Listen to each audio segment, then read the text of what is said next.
come along to our cabin in the wild, 'cause we're in for some good fishing, feeling easy, feeling free. Yes, we're in for some good fishing, Canada. Isaac Maskanangi, the great Muskie.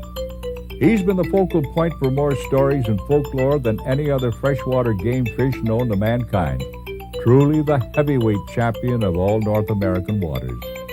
Just the thought of a crisp, chilly early morning excursion in pursuit of this living legend is enough to make the hardiest of men feel faint. The largest member of the pike family is the most powerful and cunning inhabitant of our Canadian lakes. He's moody, he's erratic, non-conforming, and just downright unpredictable. High atop the food chain ladder, the Muskie's only true menace is mankind himself. This freshwater wolf could grow to enormous sizes. Modern-day catches of 20 kilos plus are not uncommon. However, the largest ever recorded weighed in at a whopping 31.75 kilograms, or 1 ounce shy of 70 pounds. Today we'll be fishing with Angelo Viola, pro staff member and host of the Fishin' Canada show. Joining him will be Muskie expert Cecil Ray and Jocelyn Lapointe.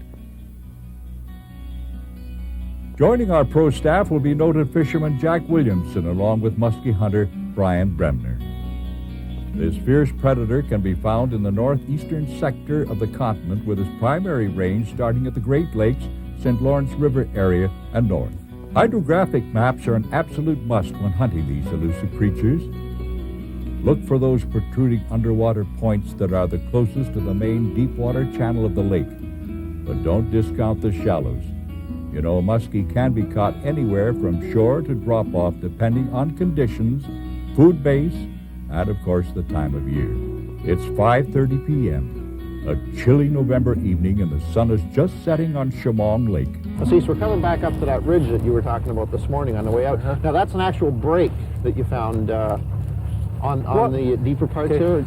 See, what I've done is we're fishing late in the year. These fish are deep.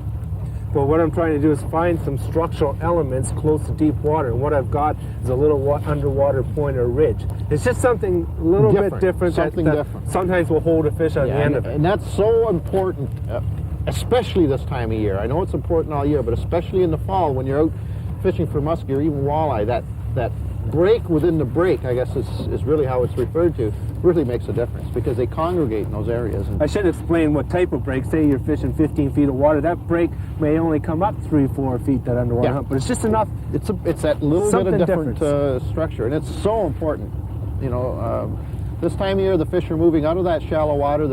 They're coming out to these points and these irregular breaks, and you can find fish just bunched up like crazy. I know we do. Smallmouth bass is a real good example. You probably find they congregate this time of year. I'm telling you, they just the walleyes will start to pack up. Actually walleyes in the fall make fall runs. Or, you know, they'll run up into the rivers and dams in the fall.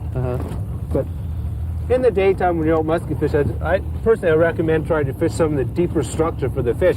But don't discount shallow water fish. I mean, some of these big muskies will run up shallow in the fall. They'll come in 3-4 feet of water, but they'll drop back to that deeper water again. But as a rule, if you had one area that you'd spend most of your time in the fall for muskie, it would be the deeper break lines. There's no question about it. Well, you know, especially trolling, you can cover a lot more water. If I'm fishing distinct pieces of structure, like a sunken island or a rock bar or something, then I'll cast those spots. But those are spots you're looking for a fish to be right on them. Yeah. So you may have to hit those spots 3, 4, 5, 6 times. Yeah. Well, and hopefully get a fish. Here what we're doing is we're fishing deeper water and we're making contact with points, but we're covering a lot of water looking for fish. Hopefully we'll get onto an aggressive fish. I'm quite confident we'll get onto an aggressive fish. Now we're coming up around this island. We're going to go through the center of the island and that point. There's a ridge. Well, we saw it on the map. Yeah. That line that we were checking out on the map. I should explain to the people watching that what we're fishing here is we've got about an 8 to 10 foot shelf, and it drops off in about 18 feet of water here. And we're fishing about that 15 to 18 foot break. Hopefully we'll make a contact with some fish. Usually do. You know, the key to muskie fishing is to fish the proper areas, but to put the time in. It's a real time game. That's just it. You know, although I don't buy the theory about having to spend 100 hours per fish, like you've read we've all read in books and seen on programs. If you have to spend that much time, you're doing something wrong. You're doing something wrong. Yeah. I mean, for a muskie, because in some areas you'd have to spend that time, but if you just want to catch a muskie, you hit the very prolific lakes such as the Kawarthas, and you're going to get one. Yeah. Especially if you hit it during prime time in the summer months when there are a lot of small muskies. I've been out when we've hit 4 or 5 muskies in a couple of hours fishing, and that's pretty exciting stuff. I don't want to mislead people and say you can go out and catch them easy, because you'll have your good days and you'll have your bad days. Like anything else. But they're not as difficult to catch as a lot of people make them out to be. And I think people read about them being difficult to catch, so therefore they don't go out and fish for them. Yeah. I think they're missing out on some good fishing. I've got one. All right. All right, please. Feels pretty good. Good fish? Not bad. Oh, no, I think I might be caught up in your line. Yeah, hang on. Nope. Oh, yeah. Whoa, there he is. Just a puppy. Nicely marked fish. Oh, that's a nice bright fish. Look at that. There he is. You might be able to let him go right next to the boat here, see? Oh, look at the nice bars in him, look. Boy, do you ever have that small? Look at that. He wasn't going anywhere. Is he feeding up for the fall? Look. A scrap with a fall muskie is an exhilarating experience, soon making you forget about your frostbitten fingers. And this time of year, the aggressive nature of this magnificent creature is truly heightened by his natural instinct to stock up on protein before his metabolism slows down due to the colder water temperatures of the oncoming winter. And just as my flyers are here, we'll see if we can release him beside the boat, right here. Try not to bring him in the boat if we don't have to. Here we are. Okay. Boy, we got a problem here because he swallowed this. You know, usually they just grab a hook and you got him by the side, but this guy is in here. This. Look. I'm gonna have to take. Let's see if I can make sure I miss his gills. You can pick. Oh, good. There. You missed him. Boy, did he have that hook. All right. Maybe you can show the people at home before you let him go. That's a respectable muskie. I mean, we're saying that's a small fish, but that's a fairly respectable muskie. This is one with we're talking about coloration. See the nice vivid bars in here going across? Yeah, it almost looks like it's a light background. Now, this is not a tiger muskie, as it seems, that I've heard about. No, tiger's a hybrid. That's a hybrid, isn't it? This is a nice Kawartha muskie. But see how stout this fish is for this time of year? This is late November. The season's just about to end. This one's almost got a bit of silver. See the silver in the tail? It's a real light silvery with green blotches. But that's a typical fall fish. You know, this is the time of year that you want to get out for these fish. They're on the feed, and let me tell you, they are aggressive. They're aggressive. They're feeding up. Okay. You can just hold him right up. I'll let you do that. Okay. I'm sitting on something here. Now watch. We just hold him up, right? There he goes. Now watch. That's a pretty fish. There! See him go. All right, geez. Let's try for a couple more of those. You know, this is, like we were saying earlier on, this time of year you can get into 5 or 6 fish like that in one day, and it's certainly not uncommon in the fall. They do hit in the spring and the summer as well, but this fall fishing for muskie is definitely you can feel that that cold in the air. Like it's just. Do I look cold? The thing is, this cold comes, it sort of lets us know winter's coming. We all dress up, prepare for it, but fish know too, because they're putting on this feedback. More muskie fishing after this. Equally important as location, presentation plays a major role in the quest for muskie. What we're doing today, muskie fishing just opened a couple days ago, and the weeds aren't up thick yet, so these muskies are sort of roaming around out here, just on the outside of the weeds. And because what happened in a few weeks when the weeds get thick, it'll be the summer pattern in these Kawartha lakes is a game of weeds. The fish are on the outside of the weeds or on the inside of them. And so what we're doing now is we're going to look for some active post-spawn muskies. It's not going to be easy. The weather's been bad. It starts to rain, it stops, it starts, it stops, and it's all around miserable. But you know what miserable weather muskie fishing means, don't you? Success. Yes. The two seem to go hand in hand. Not all the time, but we're going to give it a good shot. We're going to try our best and see what we can. Let out, maybe 20 yards of line, 25 yards of line. That'll get us down around 6-7 feet for this particular spot. One thing we're doing here, which is a good idea, I recommend this to a lot of people that go out muskie fishing. Don't both people run the same lure. So Brian's he's going to run a creek chub that'll go down about 8 feet, and I'm going to run a big believer that's going to go down about 12. We're going to try 2 different depth zones. Yeah. We're going to fish off this bluff here. We're fishing just off a weed line. These weed lines come way out. The weed line's just in about 20 yards. We're staying the outside of it so we don't get tangled up. We're just going to cruise this weed line looking for some active fish. And hopefully we'll make contact. I don't have to hope. I know we're going to make Absolutely. contact. You know what they say about muskie fishing? You never get bombed out. You just run out of time. I like that. That's true, too. Muskie fever sets in. I know. It's another year. It's been a long winter. It has been. Like I like fishing for all kinds of fish. I love bass and I love rainbows and I love walleyes, but muskie are the top of my list. Bass are a close second, but muskies get my blood boiling. I mean, they're my fish. Well, they're so exciting and they're so unpredictable. See, it's like we can be trolling out here for 2, 3, 4 days and not get anything. All of a sudden, bang, you're going to get fish, or else you can get into some good consecutive action. But it's... Well, I remember once when I was up in Wabagoon Lake, this was a couple years ago, I got a 38-pounder. I had fished, my partner and I, we had fished for 7 days. Now, he had to go home. I took him to the airport and he flew back to Toronto, and I stayed up. And I went out that afternoon by myself and I was fishing some rock rubble with some cabbage bed on it. Yeah. And I was telling you earlier, I made a cast towards shore, big spinner bait, and boom, so that muskie that water exploded. She just blew right up. Here I am all by myself. I get the fish close to the boat, get ready to net it, and the net's all collapsed. It's not even ready. So I had to push the pre-spool button, let the fish swim away. This time my heart's beating like 200 beats a minute. Like, I look cool, but inside I'm just going nuts. I always get excited about when I go muskie fish. I don't know what it is. It just gets my blood boiling. I think that's part of the attraction to it. It is. I just love it. If I lose that excitement, then I think I'll hang it up. But I don't think I ever will. Well, I think the reason why you get excited in that type of thing and you continue hunting muskies, okay, because you know that it's a time game. But the most important assets that a good muskie angler can have are the proper rods and the proper reels. For doing battle with these fighting machines can take its toll on improper gear. Good level wind reels with strong heat-resistant drag plates make the difference between landing that trophy or just talking about them. Rods should be a composite or graphite base, affording you plenty of strength and backbone with a long handle and butt section, allowing you to use your forearm when reeling these giants in. Just starting to sprinkle a little bit here, see? It's miserable. It's off and on. Like those clouds seem... I'm going to put my hood up here. Yeah. Maybe tighten up. Well, I'm going to tell you, these rain suits really work nice. They're nice, eh? I fish very shallow lakes. Right. I'll troll from 6 to 8 miles an hour. That fast. It works good even in the prop wash. Like sometimes I'm nailing these fish in the prop wash and they hit so close to the boat, sometimes you got to loosen off the drag just to let the fish run out. That's right. That's right. But oftentimes you'll find these fish, so when you get them on sometimes, they like to run under the motor. You got to move that boat fast. Yeah. You got to just zoom her. Yeah, because sometimes this fish, if they wrap you up, they're gone. I know. So you got to be prepared to move fast sometimes. Loosen the drag off and just move. That's right. Well, they can twist you around, twist you upside down. Like muskies are so unpredictable. You don't know what's going to happen when you go. I remember one time.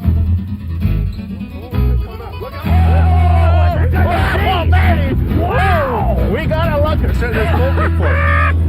See? Wow! Nice fish.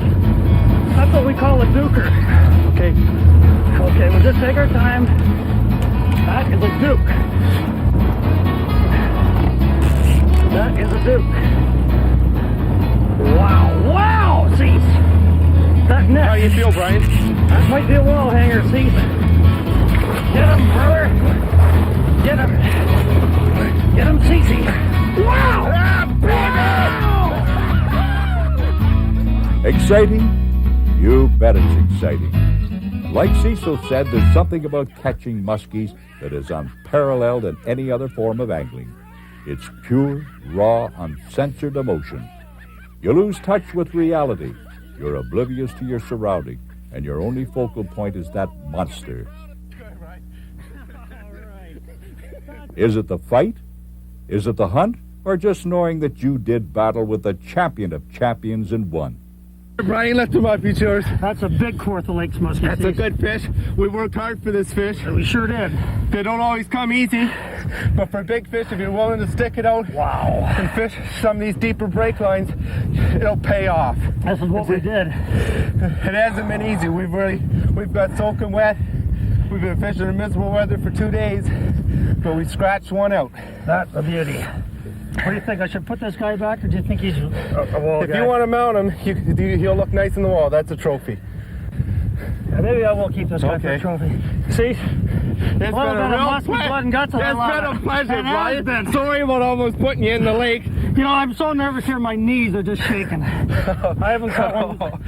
I've caught them like this before, but not for a while. That's a good fish. He's nicely marked. This is sort of almost a spotted fish. Like this, you can see that. Well, he's got the bars. You can see them coming up along the side. Yeah. He's got a big head. I'm gonna have a little look at this mouth here. This mouth is unreal. I don't have my spreaders with me. I don't think. Okay.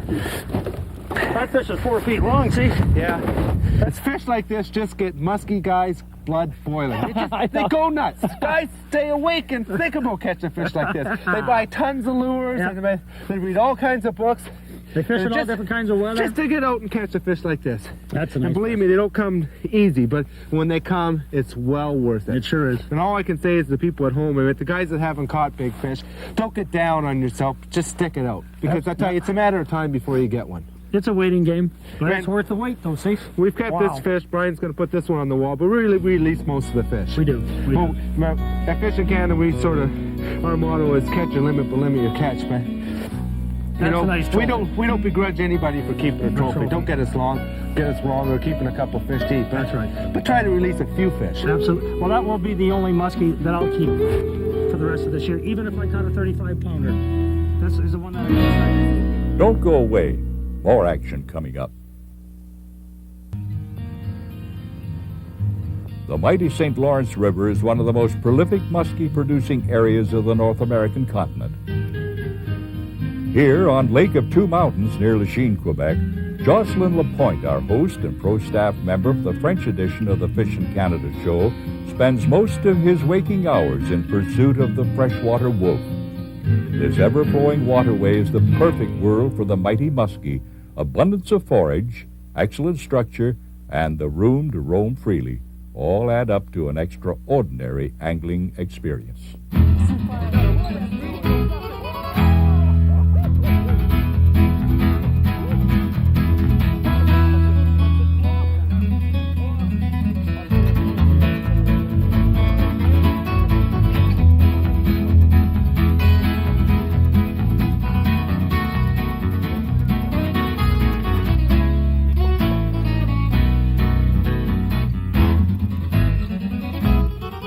Good work, Jocelyn.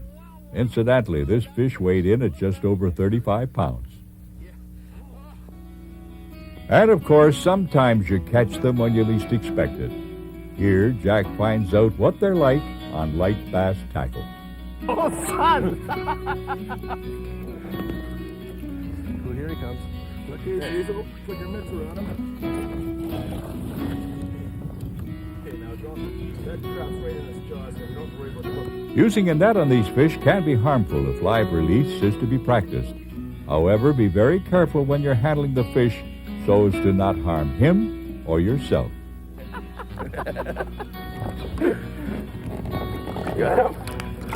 Here is another beautiful example of this magnificent creature. Their streamlined body and muscular physique must be the envy of all other game fish.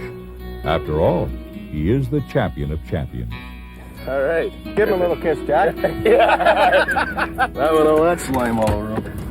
There you go. Back he goes to fight another day. Have you ever wondered what would happen if you got caught cheating on a tournament or a fish derby?